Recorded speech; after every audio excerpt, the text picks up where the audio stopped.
Antik dönem filozoflar. Platon. Platon, klasik dönemde Antik Yunanistan'ın Atina şehrinde doğmuş, eski bir Yunan filozofuydu. Ayrıca daha sonra Platonizm olarak anılacak olan felsefe öğretilerini öğrettiği, Batı dünyasındaki ilk yüksek öğretim kurumu olan akademinin de kurucusudur. Kesin olarak doğum tarihi bilinmeyen Platon'un M.Ö. 427 ila 423 yılları arasında doğduğu tahmin ediliyor. Milattan sonra 3. yüzyılda yaşayan ve birçok filozofun biyografisini yazan ünlü tarihçi Diogenes Laertios'a göre Platon'un gerçek ismi dedesinin adı olan Aristokles'tir. Platon'un ismi İslam dünyasında Eflatun olarak geçmektedir.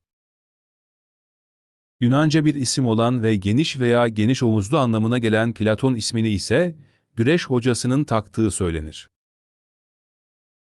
İyi bir güreşçi olan Platon'un göğsü ve omuzları geniş olduğundan dolayı bu takma ad, Platon'un fiziksel özelliklerinden dolayı kendisine verildiği iddia edilir. Hocası Sokrates ve öğrencisi Aristoteles ile birlikte Platon, felsefe tarihinde merkezi bir figürdür. Çağdaşlarının eserlerinin aksine, Platon'un bütün çalışmaları 2400 yıldan fazla bir süre bozulmadan günümüze gelmiştir. Popülaritesi dalgalansa da, Platon'un eserleri sürekli olarak okundu ve incelendi. Platon, Neoplatonculuk aracılığıyla hem Hristiyan hem de İslam felsefesini büyük ölçüde etkilemiştir. Modern zamanlarda matematikçi ve filozof Alfred'in ünlü sözü şöyledir: Avrupa felsefe geleneğiyle ilgili yapılabilecek en güvenilir genel nitelendirme, Platon'a ait bir dizi dipnottan oluştuğudur. Platon'un erken yaşamı ve eğitimi hakkında çok az şey biliniyor. Platon, soylu ve nüfuzlu bir aileye mensuptu. Doğum yeri ve zamanı kesin olarak bilinmiyor. Antik kaynaklara dayanarak, modern bilim adamları, onun M.Ö. 428 ile 423 yılları arasında Atina veya Adina şehirlerinden birinde doğduğuna inanıyorlar. Gençliğinde, göze çarpmak ve kendini seçkin göstermek için küpe ve yüzük taktığı biliniyordu. Platon, Devlet adlı kitabında, kardeşleri Adeimantus ve Glauson da dahil olmak üzere bazı akraba ve yakınlarından kesin bir bilgiyle söz eder.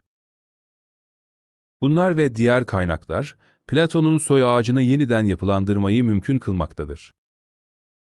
Platon, İtalya'yı, Sicilya'yı, Mısır'ı ve Kirene'yi gezmiş olabilir.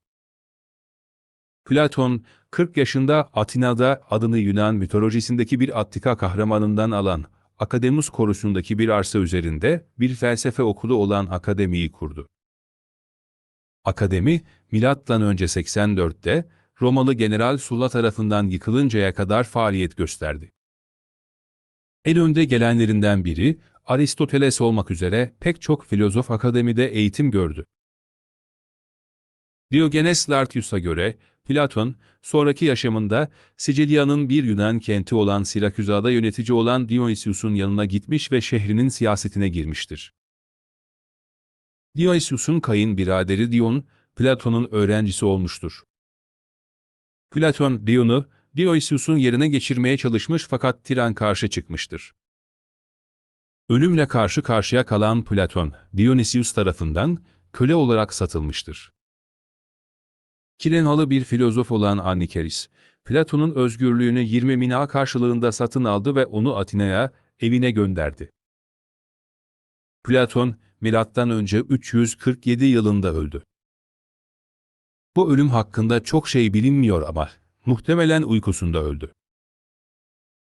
Platon'un görüşleri, Antik Yunan felsefesinin temel taşlarından birini oluşturur. O, birçok felsefi konuda önemli düşüncelere sahiptir. Bunlardan bir tanesi, idealar dünyası. Platon, gerçekliğin iki dünya arasında bir ayrım olduğunu öne sürdü. Bu dünyalardan biri, fiziksel dünya veya algıladığımız dünyadır. Diğeri ise idealar dünyasıdır. İdealar, soyut ve değişmez kavramlardır ve gerçeklikteki nesnelerin mükemmel formlarını temsil ederler. Platon'a göre fiziksel dünya, idealar dünyasındaki bu formların yansıması veya kopyasıdır. Gerçek bilginin temelinin ancak idealar dünyasında bulunabileceği temeline dayanır. Platon bunu mağara örneğiyle açıklar. Bir mağaranın girişinde durup, arkası güneşe dönük olan kişi, güneşi hiç görmemiştir. Yalnızca, önündeki mağara duvarına yansıyan kendi gölgesini görmektedir. Bu kişi, duvardaki gölge ve ışığı gerçekliğin kendisi zanneder. Oysa gerçek, güneş ve kendi bedenidir.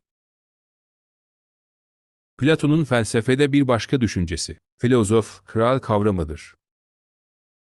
Platon, ideal bir toplumun, filozof kral tarafından yönetilmesi gerektiğini savunur. Çünkü filozoflar, bilgeliği, erdemi ve adaleti en iyi anlayan insanlardır. Ona göre en bilge ve en adaletli kişiler, ideal bir toplumu yönetmelidir.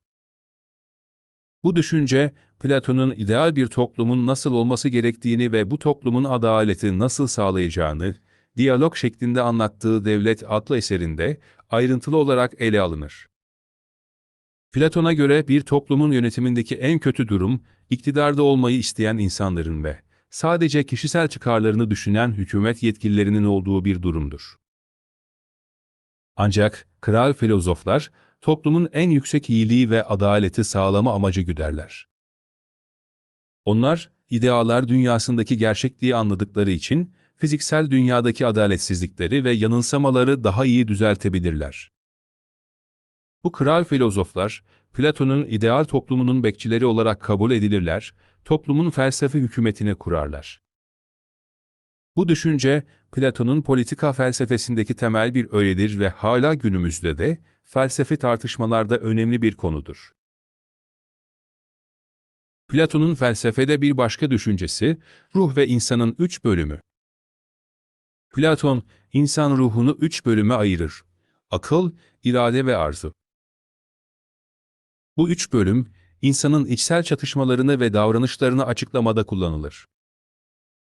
Platon'a göre, idealar dünyasına erişmeye çalışan bir insanın ruhu, bu içsel çatışmaları aşmalıdır. Platon'un felsefede bir başka düşüncesi ise, eğitim ve bilgelik. Platon, eğitimin, insanların erdemli ve bilgi olmalarını teşvik etmek için kullanılması gerektiğine inanıyordu. Eğitim, idealar dünyasındaki gerçeklikle daha fazla bağlantı kurmaya yardımcı olmalıdır. Platon'un görüşleri, Batı felsefesinin temelini oluşturur ve hala birçok felsefi tartışmanın merkezinde yer almaktadır. Özellikle bilgi kuramı, siyaset felsefesi ve adalet anlayışı gibi konularda büyük etkisi olmuştur.